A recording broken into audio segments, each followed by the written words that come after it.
Let's get you all the details of the marathon meeting that happened yesterday between Indian and Chinese generals over what happened on June 15th and the face-off at the line of actual control. Hard negotiations over points of dispute in eastern Ladakh continued for about 11 hours and got over at 11:30 last night. The talks could in fact continue today as well. Sources say that India was firm on its demand that the Chinese have to go back to the positions held by them before May 4th. Insiders say India also sought a halt on the Chinese build-up along the LAC. The first round of talks between the corps commanders were held on June 6th at Moldo on the Chinese side, during which both sides had finalized an agreement to disengage gradually from all standoff points, beginning with the Galwan Valley. However, the situation along the border deteriorated following the violent clashes on June 15th, where 20 of our soldiers died. Army Chief General Manoj Mukund Narwane is likely to visit Ladakh today to review the situation.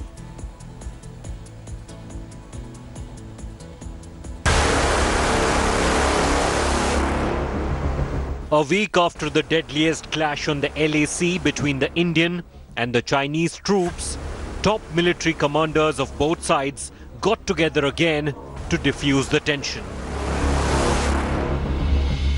India has demanded that the Chinese have to go back to the positions held before May 4th. India has sought a clear timeline of withdrawal of the PLA troops and asserting that they should honor the commitments at Galwan Valley and completely disengage and stop the build-up along the LAC. The current talks, the status is that we are strong. We are justified.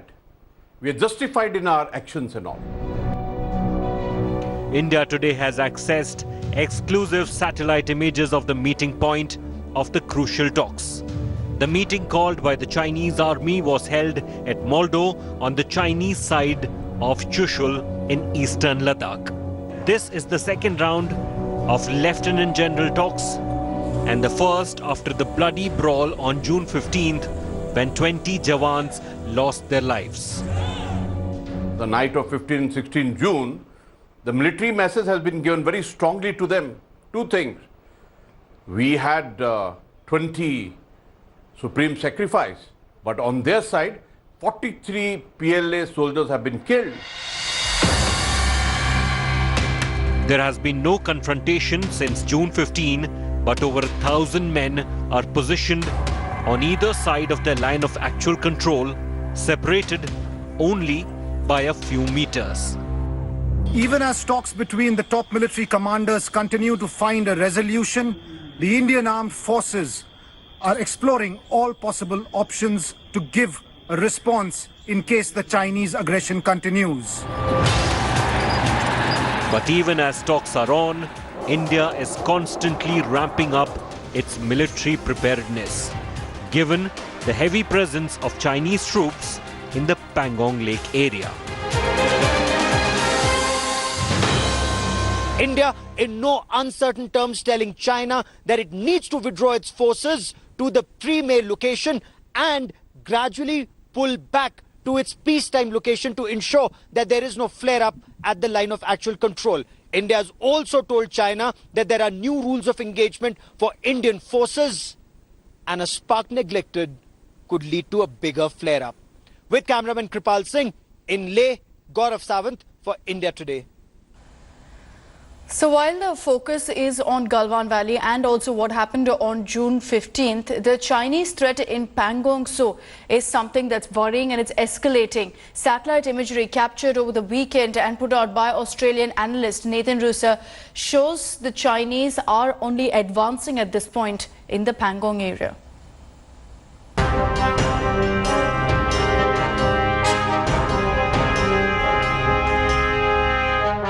Look closely at this image. Chinese outposts, but these aren't just camps with tents. Some of those objects you see are pillboxes. What's a pillbox, you're wondering? Pillboxes are concrete structures with a window from which to fire weapons, like this one. In normal course, this June satellite image put out by Australian analyst Nathan Ruser wouldn't cause much alarm. except when you find out where these Chinese positions are. What you're looking at is here, the Finger 4 ridgeline on the banks of Ladakh's Pangong Lake. Last week we showed you how the Chinese had built up aggressively on this ridgeline, with these new Chinese positions staring down at a new Indian Army position barely half a kilometer downhill. And now we show you how the threat has visibly increased in the last few days. Satellite imagery captured over the weekend and put out by Ruza shows the Chinese are advancing down the hill by over 300 meters. The move is being seen as highly aggressive and provocative by the Chinese. Nathan Ruza, who has published these images, calls this the clearest transgression of the previously agreed upon status quo by Chinese forces in all of Ladakh. Now let's zoom out and show you how much China controls with its aggressive build-up here. The area between Finger 4 and Finger 8 is claimed by India, but is now overrun by Chinese positions, with the Indian Army now confined to a new position just west of the Finger 4 ridgeline. And this infamous beach is seeing plenty of activity too. After this violent brawl in 2017 and this one just last month, this is what the Finger 4 beach looks like now, with Chinese earth-moving equipment and 2 patrol boats clearly visible. With the Chinese build-up relentless and its intentions to change the status quo most glaring here in Pangong, the question is, how will India respond? Bureau Report, India Today. There's also been a lot of politics over the Ladakh standoff and the Galwan Valley clash. And it's taken a rather dramatic turn, with the former Prime Minister Dr. Manmohan Singh asking Prime Minister Modi to measure his words and not let China use them as a vindication of its stand. The BJP was quick to hit back, accusing the former Prime Minister of ceding Indian territory to China. There's clearly no end at this point to all the politics that's playing out over what's happening at the line of actual control.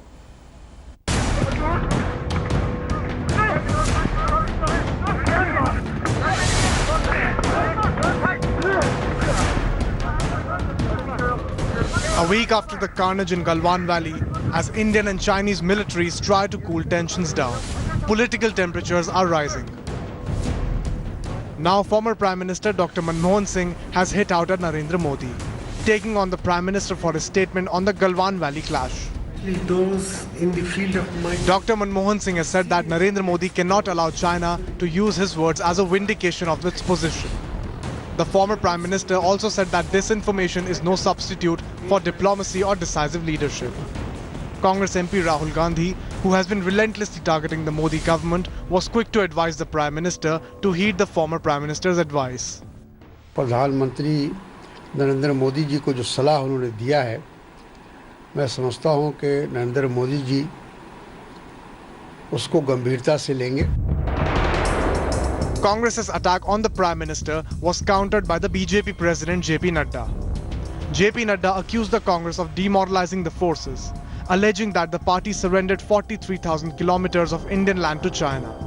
Nadda also claimed that it was Manmohan Singh who presided over 600 Chinese incursions in 3 years. लगातार जिस तरह से देश की सुरक्षा के मुद्दे पर गैर जिम्मेदाराना बयानबाजी हो रही है, देश के हमारे सुरक्षा बलों के शौर्य और पराक्रम और कुर्बानी और शहादत पर जो है गैर जिम्मेदाराना बयान हो रहे हैं, तो उसमें उसको जस्टिफाई करने के लिए उन्होंने और कहीं भेज दिया कि साहब आप भी बोल दो जरा यही सब. Since the bloody border brawl on 15th of June, politics on India-China standoff is only peaking. After the all-party meet, most opposition leaders declared their support for the Modi government. But there seems to be no end in sight to the petty politics on this sensitive issue of national security. Despite the government clarification over Prime Minister's statement on the Ladakh standoff, the Congress party seems to be in no mood to relent, with claims and counterclaims over the Chinese intrusions flying thick and fast. What is needed at the moment is for the nation to speak in one voice against China. This is Anand Patel in New Delhi for India Today.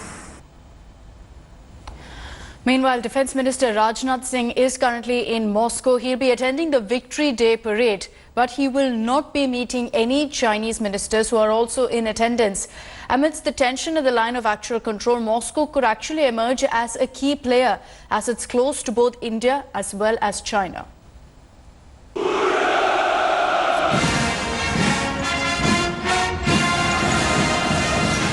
Amidst tensions at the line of actual control, Defence Minister Rajnath Singh is in Moscow for Russia's World War II Victory Day military parade. But it's the standoff with China that will be the main focus of Rajnath's visit, especially with Moscow emerging as a key player in the diplomatic engagements to defuse the situation.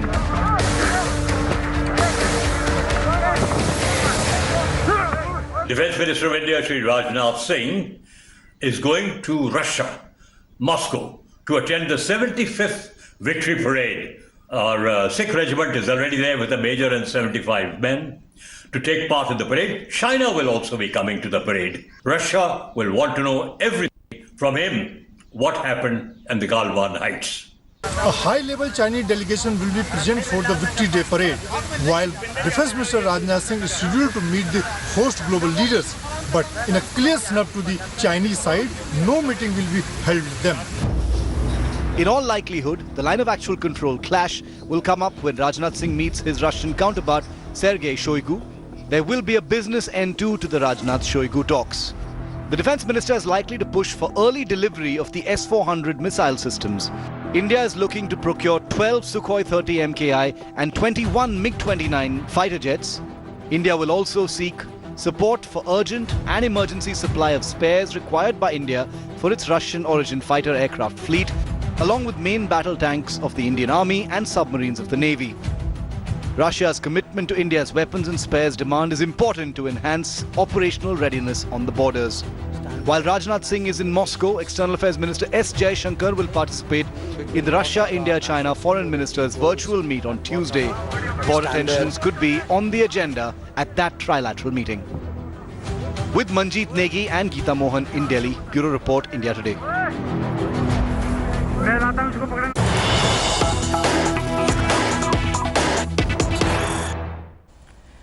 And there's big breaking news that's coming in this morning as US President Donald Trump has signed a proclamation to suspend the issuing of H1B visas, which is popular among Indian IT professionals. Besides the H1B visas, other foreign work visas have also been temporarily suspended for the rest of the year. Trump said that this step was essential to help millions of Americans who've lost their jobs due to the current economic crisis.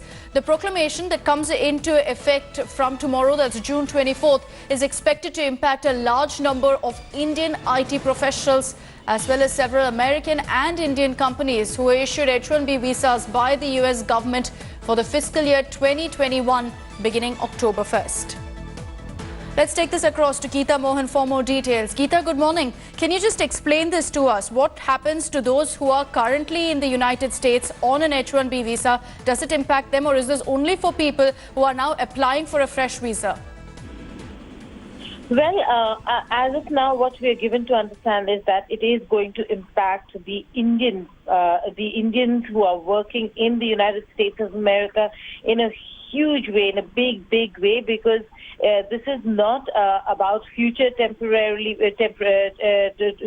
H1B visas, but it is going to lead to huge and massive job losses for those who are currently employed under the H1B category.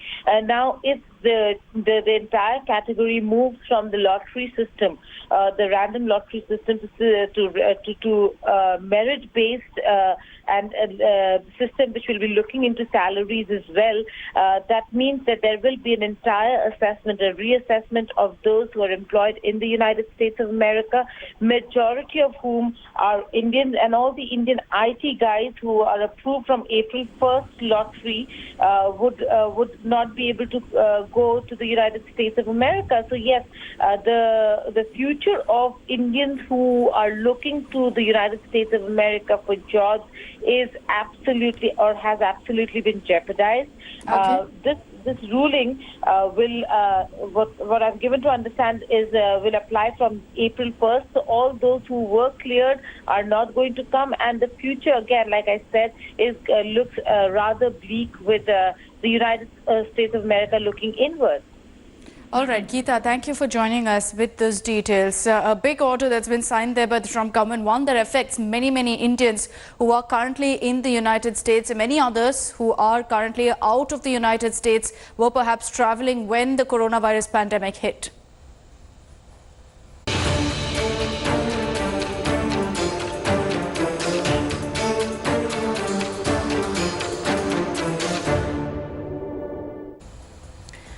And as we get you the latest updates on the coronavirus crisis, let's first round up for you the latest numbers from the Health Ministry. The confirmed cases in India now stands at 4,25,282, with the death toll climbing up to 13,699. Let's also break down the state-wise data for you. The three worst affected states in the country right now. Maharashtra has the most number of cases with 1,32,075 confirmed cases. The death toll in Maharashtra currently stands at 6,170. Delhi, from the third worst affected, has now climbed up to become the second worst affected state in the country. The number of confirmed cases inching towards the 60,000 mark. At this point, it's 59,746, with the death toll at 2,175. Over to Tamil Nadu, which was the second worst affected. It's now gone to becoming the third worst affected, with the number of cases at 59,377. The death toll in Tamil Nadu is 757. So those are the latest numbers from the Health Ministry. Remember, it will be updated in a few hours from now with the latest data that's come in the last 24 hours. Let's focus on the state of Tamil Nadu, which has witnessed its highest single-day spike in coronavirus cases for the third straight day. Over 2,700 cases have been reported in the last 24 hours, pushing the state's COVID-19 total beyond 59,000. It could go well beyond 60,000 also once the latest figures come in. 37 deaths have also been reported in the state. Capital Chennai recorded nearly 1,500 COVID cases again in the last 24 hours. Now, the infections are not just restricted to the 4 districts under lockdown, but has also spread to other cities. A sharp surge has also been witnessed in Madurai, where the EPS government has now gone ahead and put a 7-day complete lockdown. Except for essential services, all other activities are restricted in Madurai as well. Earlier on June 21st, Tamil Nadu had rolled back all relaxations in Chennai as well as 3 adjacent districts, that's Kanchipuram, Chengalpet and Tiruvallur.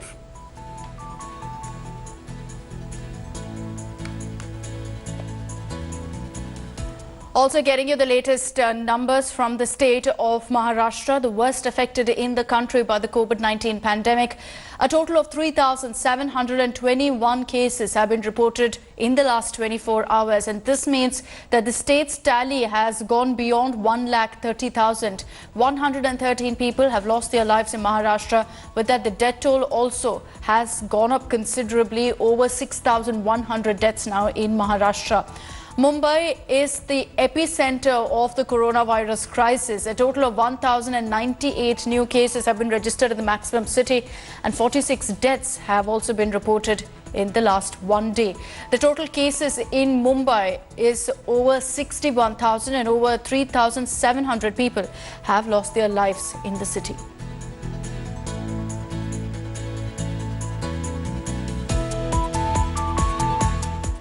Hi everyone, Preeti Chaudhary here. Hope you like this video. For latest news and analysis, like and subscribe to the India Today YouTube channel. And don't forget to press the bell icon to stay updated. Thank you for watching.